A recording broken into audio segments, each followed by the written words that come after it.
No longer is the world our enemy, for we have chosen that we be its friend. This is a quote from A Course in Miracles today, and we're going to talk today about being a friend, making the world our friend instead of making the world our enemy. Wasn't it an Albert Einstein quote who said the most important decision you make all day is whether you think you live in a friendly or hostile universe? So we're going to talk about how we can decide to live in a friendly universe. And we're going to go over Course in Miracles lesson today, and we're going to also talk about this feeling of dread. Like if anybody out there is feeling dread, even if it's about like a specific, it could be about a specific thing coming up, or it could be just like a feeling of existential dread. I'm going to talk about how to help yourself feel better with this. Notice that I never say like, I'm going to give you 3 steps and you'll never feel existential dread again. That's not the point to any of this, but I'm going to give you some tips to feel better, to switch around that dread if that's what you're feeling. So stick with me today, and we're going to talk about how to handle that dread, how to work through it, how to move through it, and also how to make this world our friend. So we're going to talk, first of all, we're going to go over the Course in Miracles lesson, which is lesson number 194. I place the future in the hands of God. Wouldn't it just be like the best thing ever if all of us could simply do this? Place the future in the hands of God. I was thinking about this last night. This doesn't mean that we like don't do anything in the present moment. There is something specific that kind of is something that I worry about it's in my personal life, about my future, that will go over, and that I sometimes just find myself going over and over again in my head. And yesterday I was writing in my journal about it, and I wrote, I place this in the hands of God, and God is good. I place this in the hands of God, and God is good. I mean, truly, we can make it that simple. The spiritual solution is always simple, light, and easy. This world, we tend to complicate everything. I place the future in the hands of God, and God is good.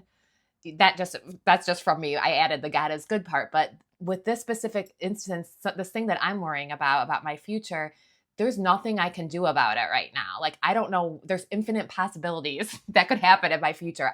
There's nothing I can really do. There are things obviously we can do to prepare for the future, and I think we should do those things. But beyond that, we place it in the hands of God. We place it in the hands of God, and God is good. Okay, so this is still part of my video series playlist on Course in Miracles lessons that help with anxiety. And of course, I had to put this one in there because anxiety tends to be all about worrying about the future, worrying about something that's going to happen in the future and I'm not going to be able to handle it. That tends to be anxiety. Sometimes I also think, though, anxiety, that's something people say about anxiety being worrying about the future, and depression's worrying about the past. But I feel like anxiety can also, the past and future, as we are going to find in this lesson, are kind of the same. Okay, so I place the future in the hands of God. Today's idea takes another step towards quick salvation, and a giant stride it is indeed. I love how A Course in Miracles talks about how we save time. So great the distance is that it encompasses, that it sets you down just short of heaven, with the goal in sight and obstacles behind. Your foot has reached the lawns that welcome you to heaven's gate, the quiet place of peace, where you await with certainty the final step of God. How far are we progressing now from earth? How close are we approaching to our goal? How short the journey still to be pursued? Accept today's idea, and you have passed all anxiety, all pits of hell, all blackness of depression, thoughts of sin, and devastation brought about by guilt. Accept today's idea, and you have released the world from all imprisonment by loosening the heavy chains that locked the door to freedom on it. You are saved, and your salvation thus becomes the gift you give the world because you have received. Remember, you can only give what you have received. In no one instant is depression felt, or pain experienced, or loss perceived. In no one instant, sorrow can be set upon a throne and worshipped faithfully. In no one instant can one even die. And so each instant given unto God in passing, with the next one given him already, is a time of your release from sadness, pain, and even death itself. God holds your future as he holds your past and present. They are one to him, and so they should be one to you. That's what I just said. The past and present and future, they're all the same. Yet in this world, the temporal progression still seems real. And so you are not asked to understand the lack of sequence really found in time. You are but asked to let the future go and place it in God's hands. Let the future go and place it in God's hands. And you will see by your experience that you have laid the past and present in his hands as well. Because the past will punish you no more, and future dread, there's that word dread, will now be meaningless. Release the future. For the past is gone, and what is present, freed from its bequest of grief and misery, is pain and loss, becomes the instant in which time escapes the bondage of illusions, where it runs its pitiless, inevitable course. Then is each instant which was slave to time transformed into a holy instant, when the light that was kept hidden in God's Son is free to bless the world. I was thinking about this the other day. How about this lesson that says, light and joy and peace abide in me? Light and joy and peace abide in me. Like, if that is true, though, at any time we can find light and joy and peace because it abides within us. Okay, now is he free, and all his glory shines upon a world made free with him to share his holiness. If you can see the lesson for today as the deliverance it really is, you will not hesitate to give as much consistent effort as you can to make it be a part of you. As it becomes a thought that rules your mind, a habit in your problem-solving repertoire, I love that, a way of quick reaction to temptation, you extend your learning to the world. And as you learn to see salvation in all things, so will the world perceive that it is saved. What worry can beset the one who gives his future to the loving hands of God? What can he suffer? What can cause him pain or bring experience of loss to him? What can he fear?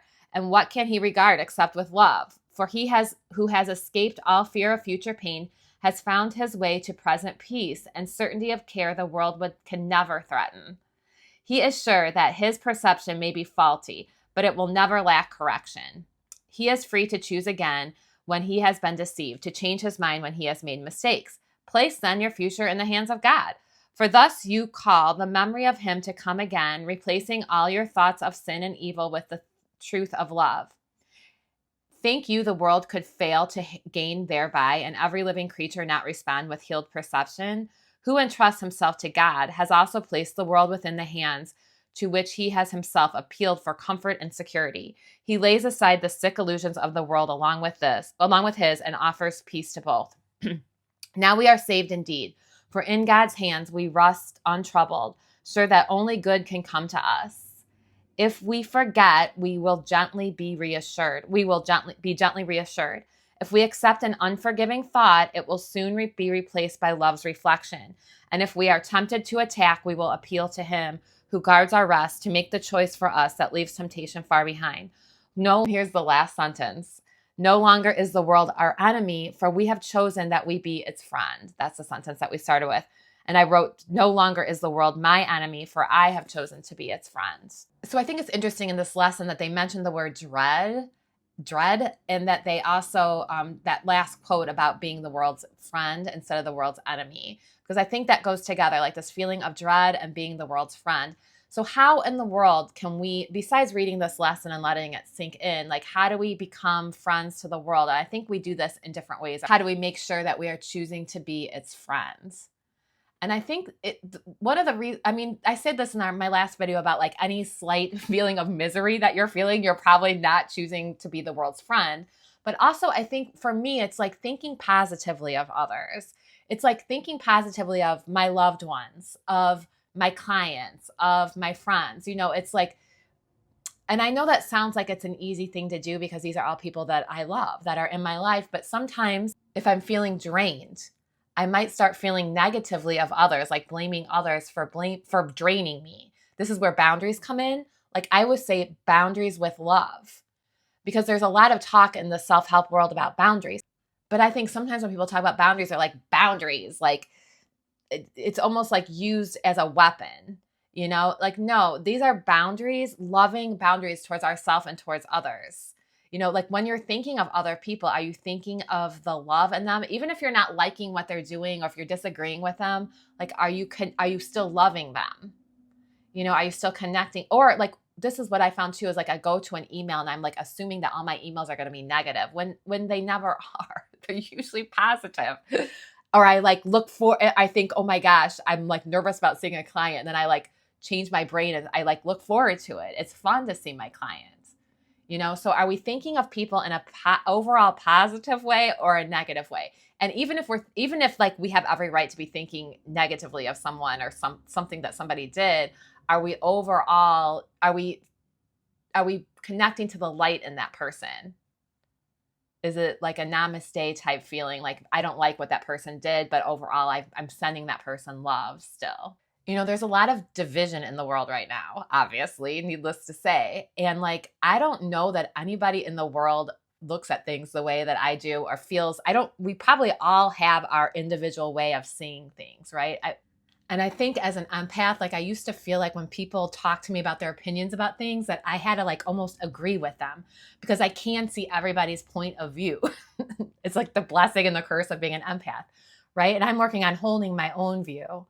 And more and more and more, I'm like outside of any box. I just saw a YouTube channel the other day that said the description was, don't put me in a box. I was like, that's exactly what I wanted to put in my description of my YouTube channel. Don't put me in a box. Anyway, but it doesn't mean, my point is, everybody thinks so differently. I can't find any people. It seems like we don't belong in categories anymore.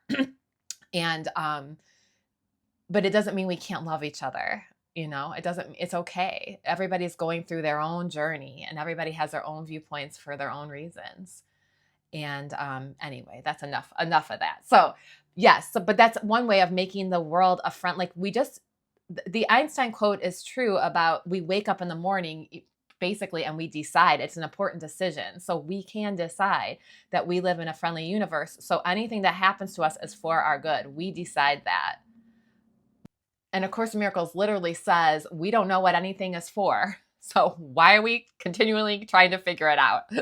Anyway, so that's just deciding that we live in a friendly universe, asking yourself that question.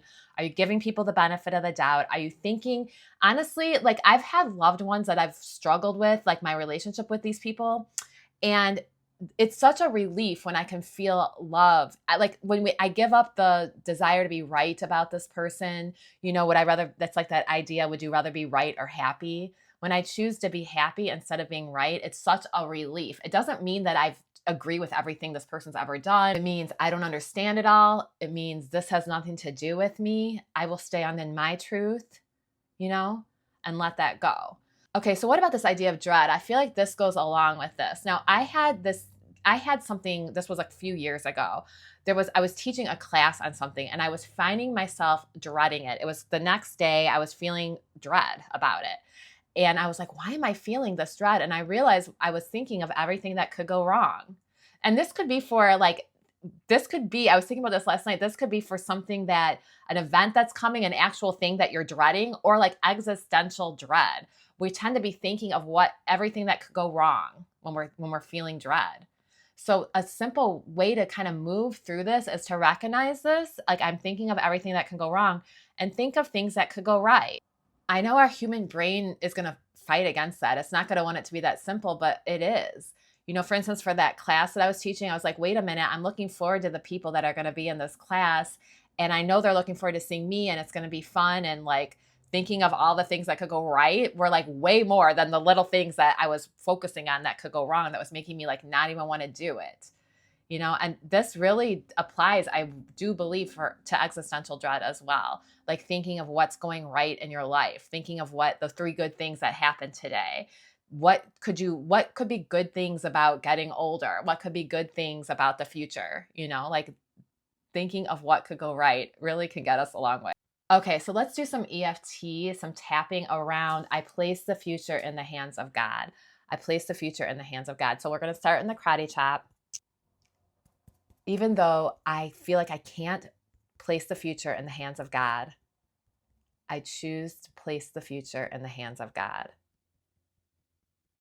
Even though I feel afraid to place the future in the hands of God, I choose to place the future in the hands of God. Even though I don't know how to place the future in the hands of God, I intend to place the future in the hands of God. Top of the head. I still feel worried about the future. And just say whatever comes to you. Whatever comes to you. I'm going to just say whatever comes to me. I have a hard time placing the future in the hands of God. Outer eye. I would feel better if I placed the future in the hands of God. Under the eye. I want to place the future in the hands of God. Under the nose. I feel afraid to place the future in the hands of God. Chin. What if I can't place the future in the hands of God? Collarbone. What if I can't handle what happens in the future? Remember, these are all feelings and thoughts that are moving through us. Under the arm. I place the future in the hands of God. Top of the head. I've done it before. I've placed the future in the hands of God. Inner eyebrow. All things are working towards my good. Outer eye. I know I have the strength to place the future in the hands of God. Under the eye. I choose now to place the future in the hands of God. Under the nose. I choose to think of what can go right in the world and in my life. Chin. I place the future in the loving hands of a loving God. Collarbone. Nothing can go wrong when I place the future in the hands of God. Near the arm. I do my best in this present moment while placing the future in the hands of God. Okay, top of the head. I place the future in the hands of God. Inner eyebrow. I place the future in the hands of God. Outer eye. I place the future in the hands of God. Under the eye. I place the future in the hands of God. Under the nose. I am ready to place the future in the hands of God. Chin. I live in a friendly universe. Collarbone. I live in a friendly universe. Under the arm. I place the future in the hands of God. Okay, let's do one more time, just touching. I place the future in the hands of God. Inner eyebrow. I place the future in the hands of God. Outer eye. I place the future in the hands of God. Under the eye. I place the future in the hands of God. Under the nose. This is a skill in my problem-solving repertoire. Chin. I place the future in the hands of God. Collarbone. I now know how it feels to place the future in the hands of God. Under the arm. I place the future in the hands of God. Okay, so I hope this was helpful today. This is still part of the series of A Course in Miracles lessons that help with anxiety. We tend to do a little EFT as well to kind of to relax our body, activate our parasympathetic nervous system, and really embody the lesson. I place the future in the hands of God, which I feel like EFT really helps us to do that. So, okay, I hope this was helpful today. I'm going to be doing a live video soon. I'm excited. I keep talking about it.